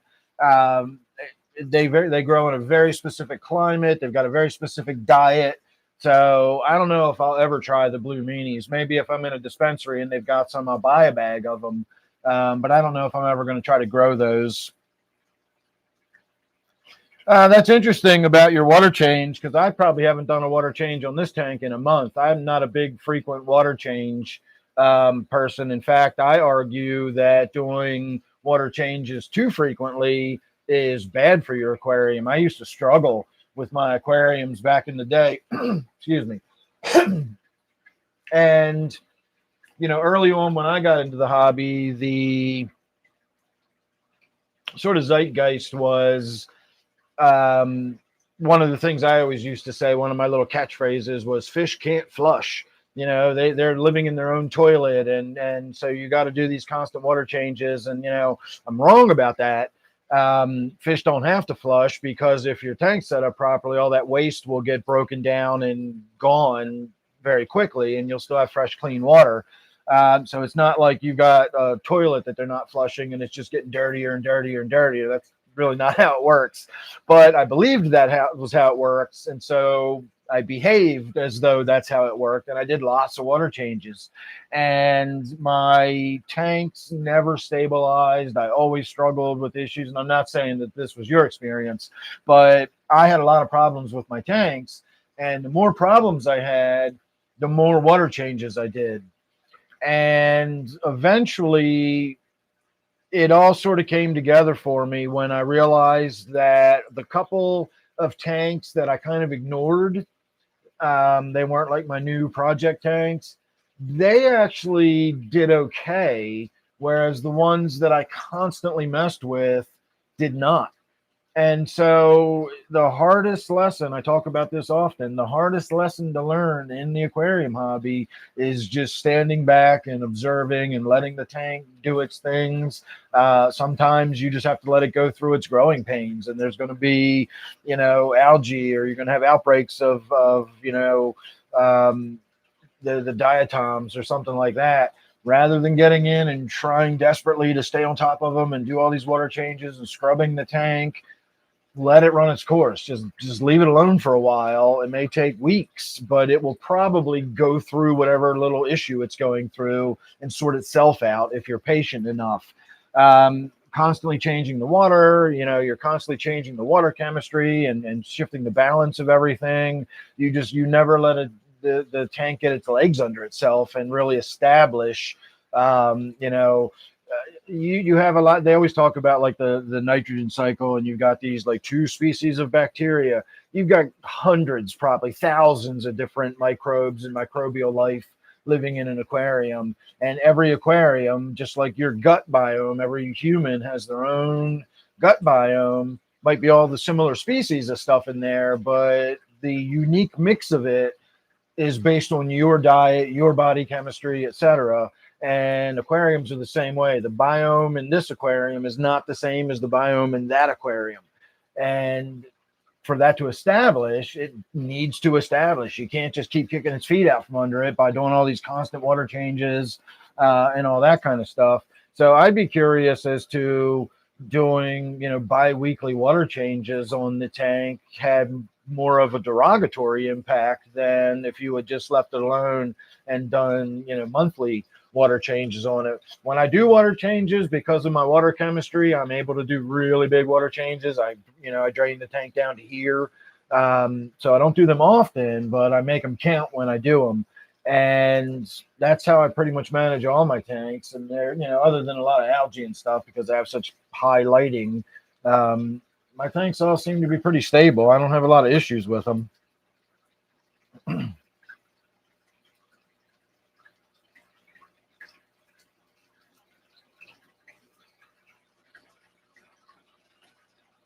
Yeah, that would have sucked if you got some really high need mushroom and you weren't able to grow it.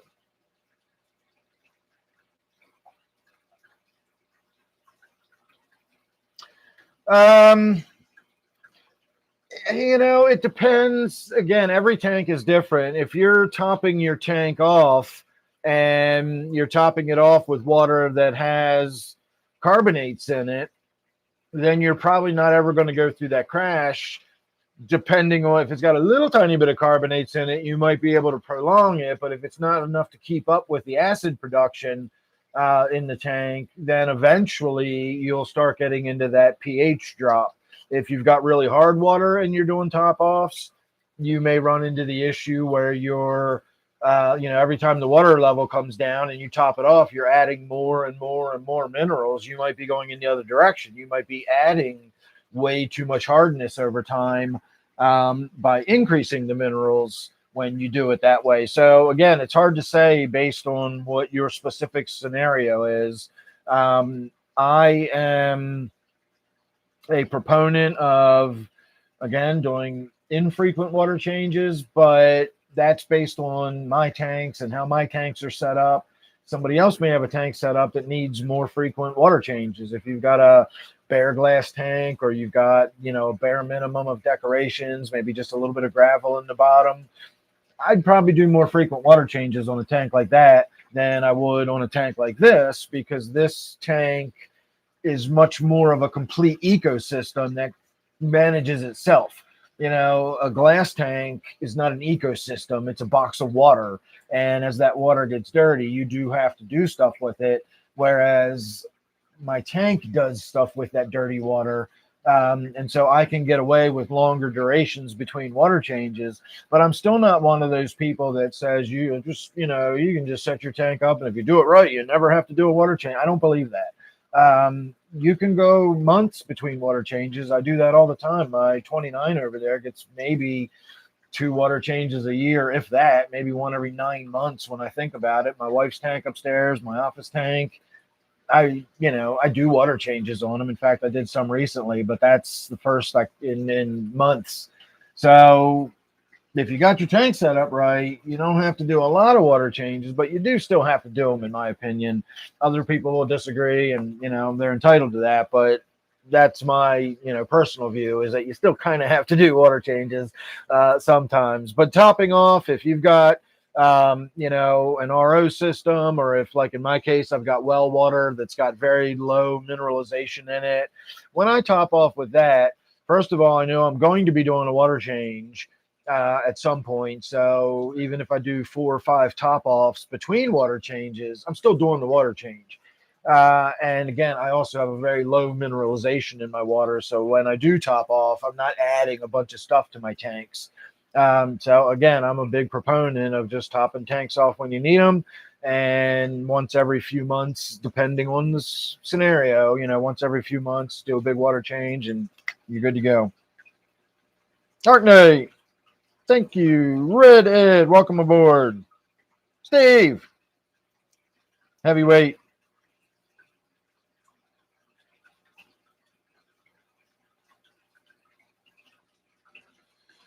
No, I would say having an algae wall for your shrimp would help your tank.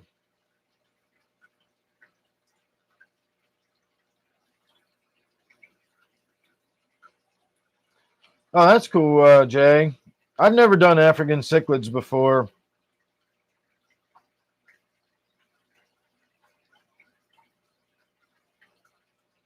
Exactly. Get in there and wipe your fish.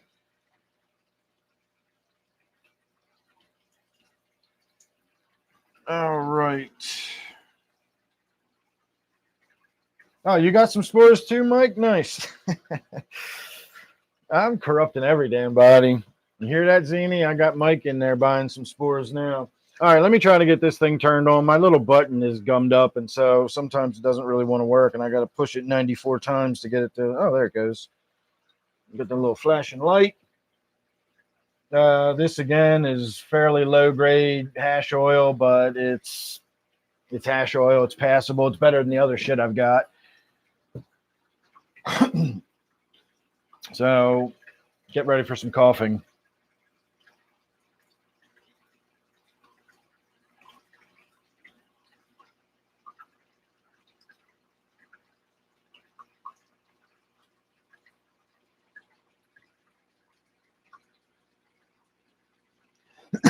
I barely even got any smoke out of that.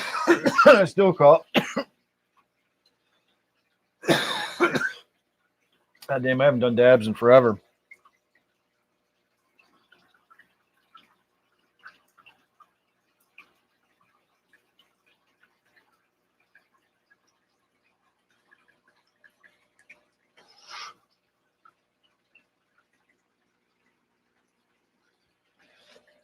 I know you couldn't see it, but that one was a little better. I think I wasn't pushing the button hard enough on that first one. Again, my button has I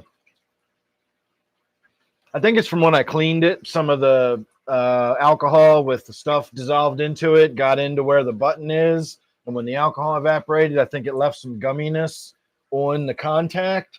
And so, like, I got to push really hard for it to, like, actually come on. Whereas Steve's, it's, you just push and it goes click and it comes on. This one, you got to mash that fucking thing and hold it really hard to get it to actually stay on. So I think that first hit, I wasn't doing that, and that's why I got such a small hit. It wasn't actually heating the whole time. But all right, that's enough of that because I don't feel like sitting here coughing all the rest of the night.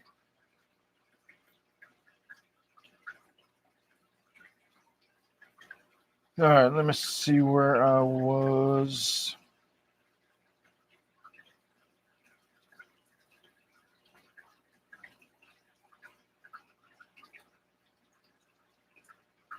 Oh, that's interesting that your frog even notices it.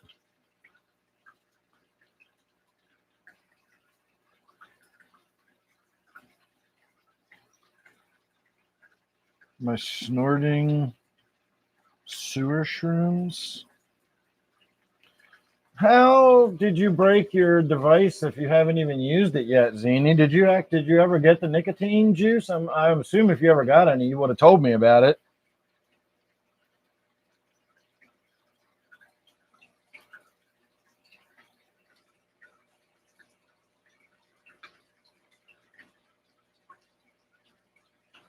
I have rainbow fish in here. I don't know. Usually once feeding time's done, the fish all disappear. I don't know if you saw it earlier, how many discus I have in here. I have 7 now. I inadvertently took one out the other day. I said that like it was an accident. Oops, I accidentally took a discus out. I did take a discus out. It was just the wrong discus. There's, I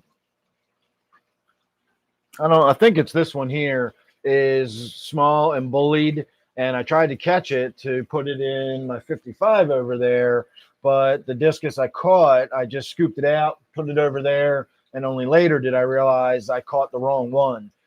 So the little bullied one is still in here, and this one and that one were a mated pair, and I inadvertently split them up. So now I need to get this one out, move it into that tank, catch that one, and bring it back to this tank. And when I do that, I'll have 7 discus in here at that point. Well, again, I do have 7 in there now, but just not the right 7. But I also have the rainbow fish in here. I used to have a ton of poma. I've had a snakeskin gourami in here with them over the years, and I have had angelfish in here with them over the years, and I've never had issues with any of them. And earlier, again, if you saw some of the fish swimming around, if you see those bright orange and yellow fish, those are rainbow fish, and they've been in here for years with these discus, and they've never been an issue.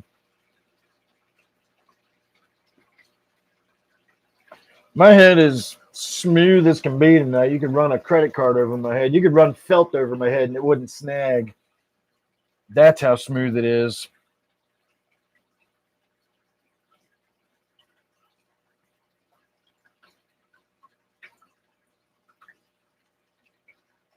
Yeah, nicotine. Amazon doesn't sell any drug-related stuff. You can't find like dab type devices or anything like that. You can't find anything with nicotine in it. You can't find anything with THC in it or CBD. The closest they come is like hemp oil, like body lotion, which is just there's no THC in it or anything. It's just like baby lotion or baby oil. It's just hemp oil. But you're not going to find anything that has any THC or nicotine or anything like that there. I can't even find, my little glass cartridges that I used to use. I can't even find those on Amazon because they're typically used for putting vape juice, like weed type vape juice in. So you're never going to find nicotine on Amazon.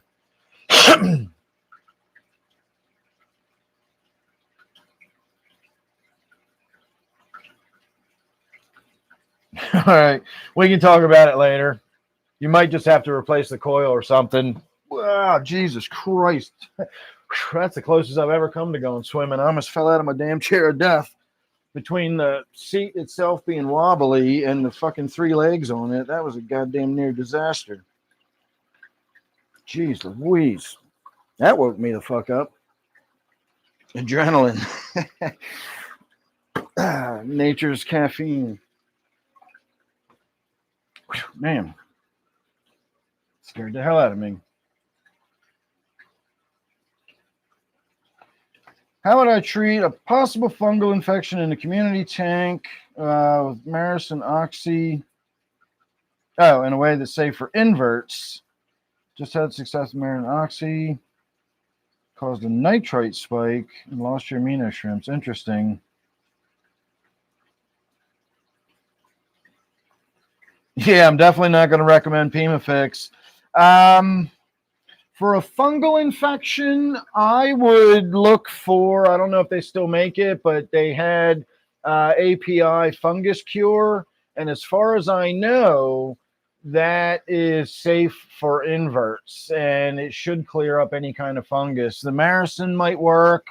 I don't know. Malachite green would work, but I don't know if malachite green would be safe for inverts. Let me see. Let me put my eyeballs on here and see what it says on the ICX, because ICX would probably clear up a fungal infection too. Malachite green and formalin are both in here, and they both work for fungal infections. Let's see. Do not overdose. Do not use ICX with any other medications. Do not use with a sulfonate or sulfoloxate-based water conditioners. ICX may permanently stain silicon, rocks, concrete, plastic, clothing, laminate countertops, floors, furniture, carpeting. ICX may be harmful to some inverts, e.g. filter feeders. Use caution and observe carefully when treating aquariums with inverts. An immediate 50% water change or larger water change should be performed, and carbon reinstalled if stress is observed among treated animals. God damn, that's some tiny ass writing. Even with my eyeballs on, I can barely see that shit. So yeah, I'm going to say no on the ICX. That seems like that would be a little risky. It says right on there that it's kind of not safe for them, but you know, go ahead and try it anyway. And if they start dying, quick, do a water change. I'm not a big fan of that advice. I don't think I would follow along with that. I would just skip it if you've got, if I had some shrimps if I had some snails in the tank, like pond snails or something, that might be different, but I wouldn't do that in one of my tanks with shrimp in it. So I don't know, but now that I know that, shit, because I've started putting shrimp in pretty much all of my tanks, and so I'm not going to be able to use my favorite go-to medication anymore. Oh well.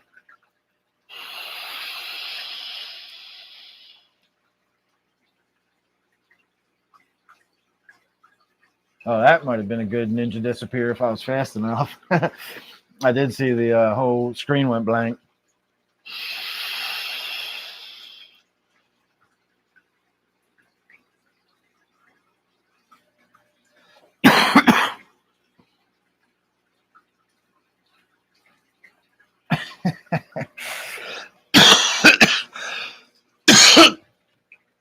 With my glasses on, that apparently is my alter ego, Phil, as Zini likes to call me.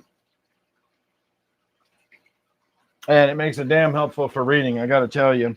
I just realized the other day that I am going to be 54 years old in a few weeks. Can you believe that shit? Me, 54.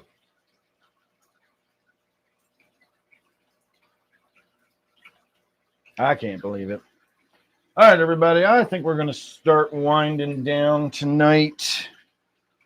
We'll get on up into first positions here in a minute. Not going to leave just yet, but I am going to start heading in that direction. It's getting on towards 10 o'clock. Most of my tanks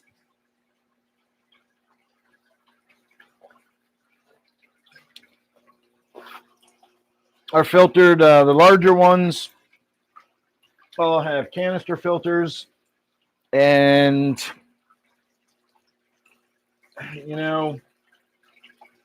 The canister filters on most of the larger tanks in here have been changed within the last several months. This one, however, I never got around to.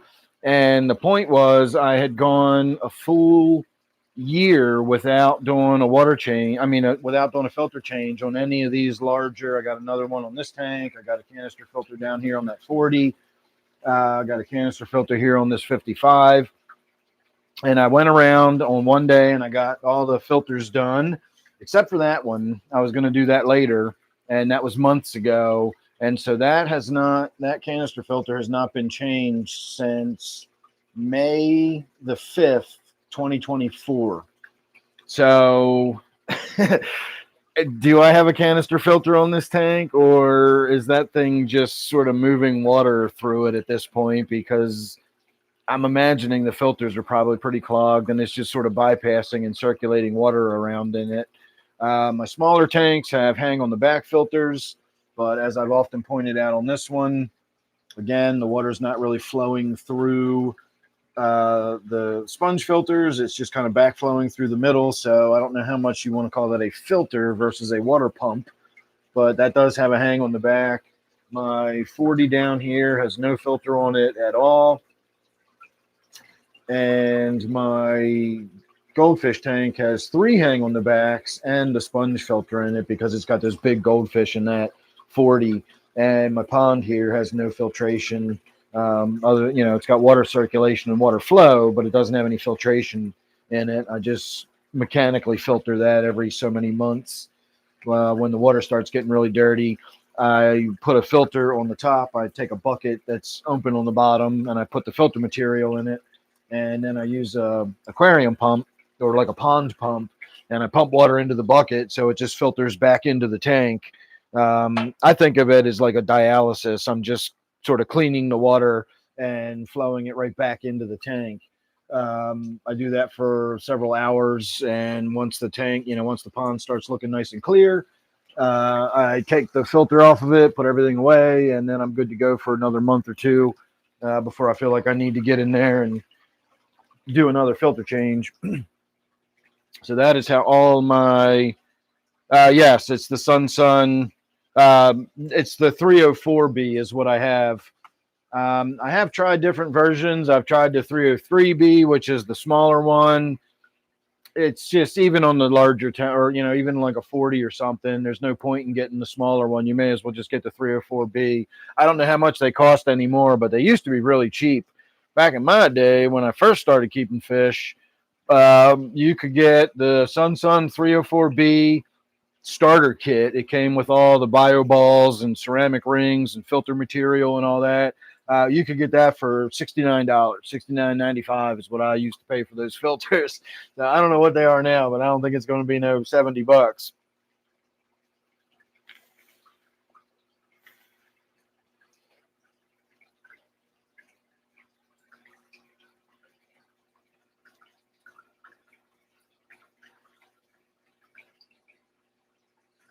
$54. I was gonna say, what the fuck does 54 mean? And then I realized what it means. It means I'm old. Oh, you're quite welcome, Rosie. Like I said, I'm not getting out of here right at the moment, but I am sort of getting in position. It takes me forever to finally get out the door.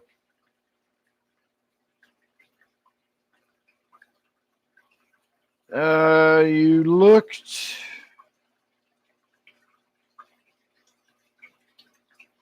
That's not a bad price. And the 703B, that's the really big one, isn't it? Or is that the really small one? There are a bunch of them out there. In fact, one of mine is not even technically a Sun. If you look at it, it'll look like a Sun, but it's some other company. Because remember, Sun is like the parent company. And if you buy that, you're basically buying it directly from the factory. If you buy one that's called, I don't know, Power One, it'll be the exact same unit. They might have red plastic clamps instead of the gray ones, but that's how those factories work. They make that filter, and if I wanted to sell Dan's aquarium filter, I'd place an order with them. I'd tell them I want blue handles and I want my label on the front to look like this, and they'd make that. They'd stick my sticker on it, and they'd ship me the filters, and it would be a fucking Sun filter with Dan's aquarium filter sticker on the front of it and blue handles, because that's what I asked for. But it's the same filter. It comes right off the same factory line. So if you see any of those filters that look identical to the Sun filter and it's a good price, go ahead and buy it. It is the Sun filter. And if you get one cheap and you can find one for 70 or 80 bucks or something, jump on it. I have one in here that is from one of those off brands, because last time I looked for one, I couldn't find the Sun 304B either. Maybe they don't sell it directly from Sun anymore, and you have to get it from one of these little off-brand companies. Or maybe I couldn't find one that was cheap. I don't know. But for whatever reason, I bought one of the other brands that was, basically a Sun.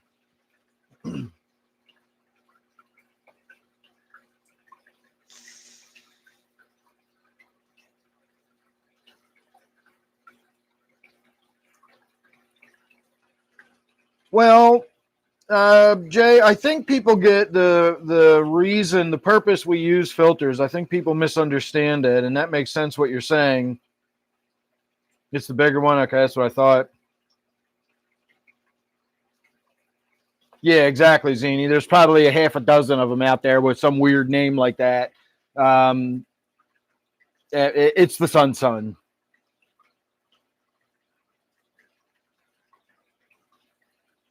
I would not use Vaseline. I would use a silicone-based lubricant.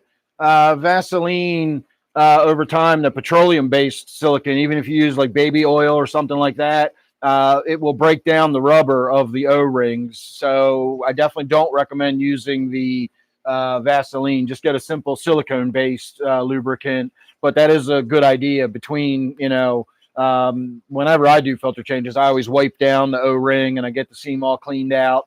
But don't use a silicone-based lubricant.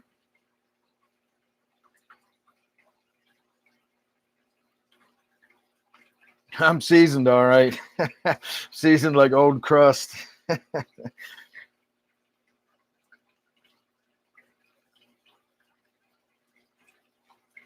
Yeah, I'm sure people will buy Dan's filter. I got merch if you want to buy t-shirts and mugs and stuff. The smallest tank I have on a canister filter is my 40, and that's pretty much my cutoff. A 40 could have a hang on the back, or it could have a canister. It just depends on the circumstances, what's more convenient, what kind of fish you're going to have, etc. But that 40-gallon is about where I switch over from thinking about a simple hang on the back to a canister style filter.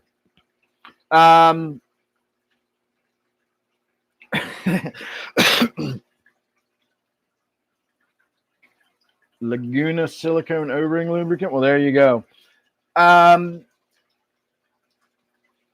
When talking about filters on aquariums, remember, we have 3 types of filtration that happen in our tank. One being chemical filtration, and that's not really that important except for certain circumstances. Now, stuff like tannin, if you put carbon in your tank to remove the tannin, that would be considered chemical filtration. That's an aesthetic thing. It's not necessary.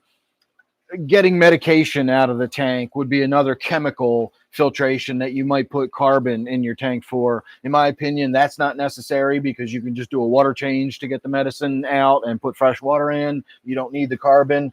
But that's what chemical filtration is. So we're going to set that off to the side, because that's not really an issue in the day-to-day healthy functioning of an aquarium. In the day-to-day functioning of an aquarium, we have 2 types of filtration that we typically think about. One is important and one is not. And the important one is the biological filtration, and the one that is not is the mechanical filtration. So the mechanical filtration is just getting the detritus out of the tank, the moam, little bits of uneaten food, fish poop or whatever, that gets sucked into the filter. It gets caught in the filter floss, and it's not out of your tank. It's just out of your sight. You simply can't see it, but it's still in the water system. Water's still flowing over it. So that is still breaking down and decomposing. You just can't see it happening because it's inside your filter. And that's why I say the mechanical filtration is not that important. It makes your tank look prettier, but that it's not really doing a lot other than keeping that stuff swept under the carpet, as it were. The important thing is the biological filtration. That is what keeps your tank healthy. That's what breaks down all of that waste that's trapped in your filter. That's what breaks down all of the ammonia and the uneaten food and the little bits of leaves and, fish poop and all that stuff. That needs a good, healthy biological filtration system to break all that down and keep the water at a good quality. The physical stuff floating in the tank is not your issue. It's the chemicals in the water you can't see. So the biological filtration is the backbone of your system. And where people go wrong is they think the filter serves the purpose of being the mechanical filter. They're worried about keeping the water crystal clear and they don't want to see any detritus or whatever. And while that's fine, if that's what you're focusing on and you have all this mechanical filtration, you're not thinking about how much biological filtration you need, and that's what's really important. So a sponge filter doesn't really do much in the way of mechanical filtration. It's not sucking stuff out of the tank, and you're not getting crud stuck to the surface. What it does is mad crazy biological filtration. Sponge filters just can't be beat. With the possibility of maybe an under gravel filter. But with just standard basic filtration systems, the sponge filter just crushes it when it comes to biological filtration. So visibly, your tank might not be as pretty. It might have some stuff floating around in the water if you've got a sponge filter. But from water chemistry and a healthy water point of view, the sponge filter will definitely improve the quality of life inside the tank. So my goldfish tank that's real heavily, big fat goldfish in it, I do have a sponge filter in there to deal with all that biological load. But then I also have 3 hang on the back filters to deal with the mechanical filtration because they produce a lot of waste and I want to try to collect that out of the tank. And so you have to focus on both if you're worried about stuff swirling around in your water, but you always have to focus on your biological filtration. And so it makes sense that when you switch your type of filtration over from a hang on the back, which has a minimal amount of biological filtration, it's more designed as a mechanical filter. When you switched over to the sponge filter, you've got a healthier tank now. So that makes perfect sense to me. Hey, Matt.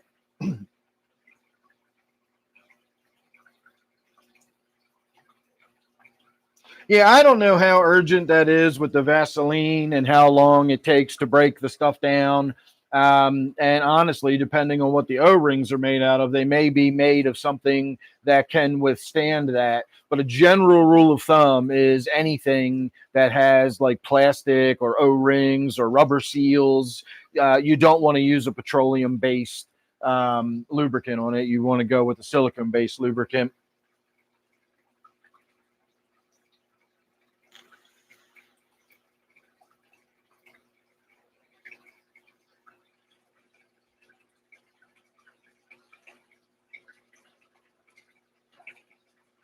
Blackberry silver dollars. I'm assuming they've got like a blackish blue sort of sheen to them or something. That sounds awesome.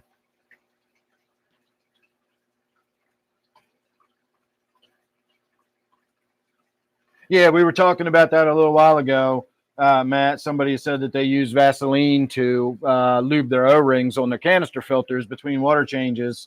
Won't hurt the fish. That's not the issue. Like I've heard people concerned about, is it safe to use Vaseline?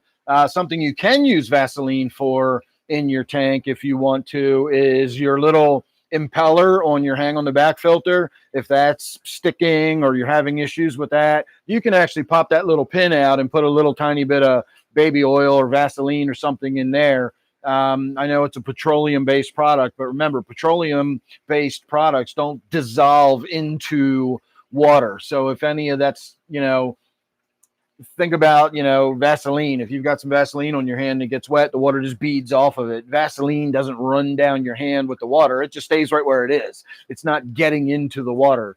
And so if you do, use a little bit of lubricant like that in your impeller, it's not going to hurt your fish.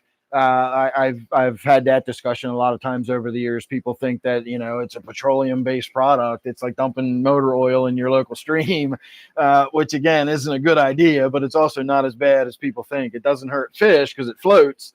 It hurts all the shit on the surface and the insects and the ground around, the edges of the stream where all the microbes and everything are soaked in oil. That's where all the damage happens. The fish in the water aren't getting exposed to the oil, that's on the surface. So petroleum based products, like that, a little tiny bit of Vaseline in your aquarium is not going to hurt anything.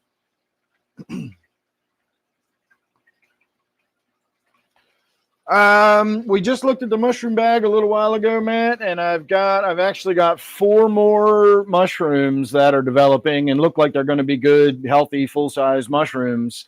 If they continue, probably tomorrow afternoon, I'll be ready to cut them down. They're already about that long. And the caps are fully developed. They're going to get a little longer, and then those caps are going to start opening. So I should get at least 4 more mushrooms, which I didn't expect to get any more out of that bag. It looks completely done, but I do have a few more coming, and who knows, maybe there may be even a few more scraggling ones after that. I'm going to leave it until it's just done and nothing's happening anymore. The new bag, I'm still not seeing any mycelium development or anything, but we're still waiting. We're going to be patient on that.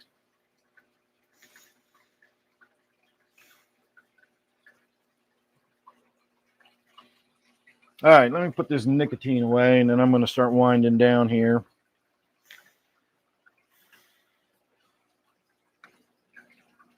I can puff on the weed stuff and blow some big clouds for the disco ball.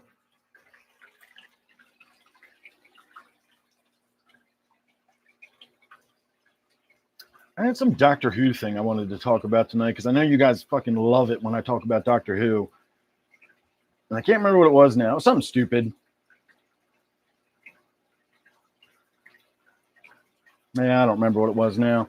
It might not even have been for you guys. It might have been for my other buddy who's a actual Doctor Who fan, because I thought about several things to tell him today. Just dumb stuff. One of the things I noticed, here's a good example of the dumb shit I noticed in Doctor Who, is to make a long story short, they have a military unit called UNIT, United Nations Intelligence Task Force, and they're always shooting at some kind of fucking monster that's invading Earth or whatever. And I cannot count how many times not only do they shoot bullets at something and it does absolutely nothing, and they just keep shooting bullets in it. The one today I watched, they shot a bazooka at the creature and it exploded it. It was like a living gargoyle made of stone. And it just exploded it every fucking where. And then, of course, they ran the film backwards and it all came back together and then, started coming towards them again. So what did they do after that? They all just sat there and kept shooting it with their fucking rifles. You just watched a bazooka do nothing to it. Why do you think your fucking gun is suddenly going to start working? And then the other thing that kills me is how, as the creature is approaching, they just stand there shooting and shooting and shooting until the creature reaches out and electrocutes them or grabs them or whatever. Run away. You don't just fucking, your bullets aren't stopping it. Run away from the thing. But they just stand there until it finally gets them. I know they're doing it because it's a kid's show. But it's so unrealistic. It just makes me laugh seeing how campy the military stuff is. And then when they're shooting at something, they all huddle in a group and start shooting. And if that was real life, all those guys in the front of that fucking group would be dead with bullets in their backs because they're all huddled in a group shooting in the same direction. Again, it's I don't think they had a real military advisor on that show when they were doing it. All right, Zini, I'm getting out of here anyway.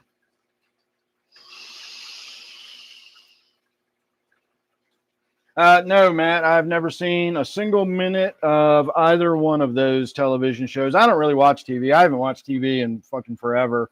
The stuff I do watch is, stuff. I watch a lot of 70s, Doctor Who, obviously.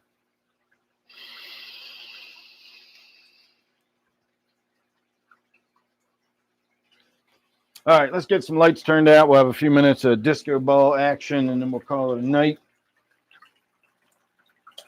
I haven't even looked to see if I got any work I got to do tomorrow or not. I guess I'll find out in the morning when I get up. I don't even know if the weather's going to clear up. If the weather don't clear up, I won't be working regardless. I spray deer repellent for anybody that doesn't know already, and obviously that's not something I can do when it's raining.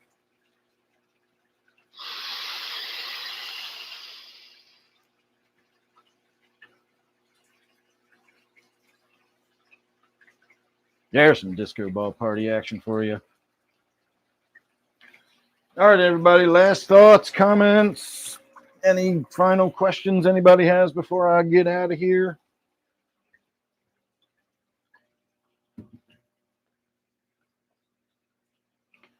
Feels weird not not being on mushrooms. I'm getting really used to just being on mushrooms every day, so it's kind of nice having a break. All right, everybody. It looks like we are done with the comments and whatnot. So let me get these last couple things out of the room. And we will say good night.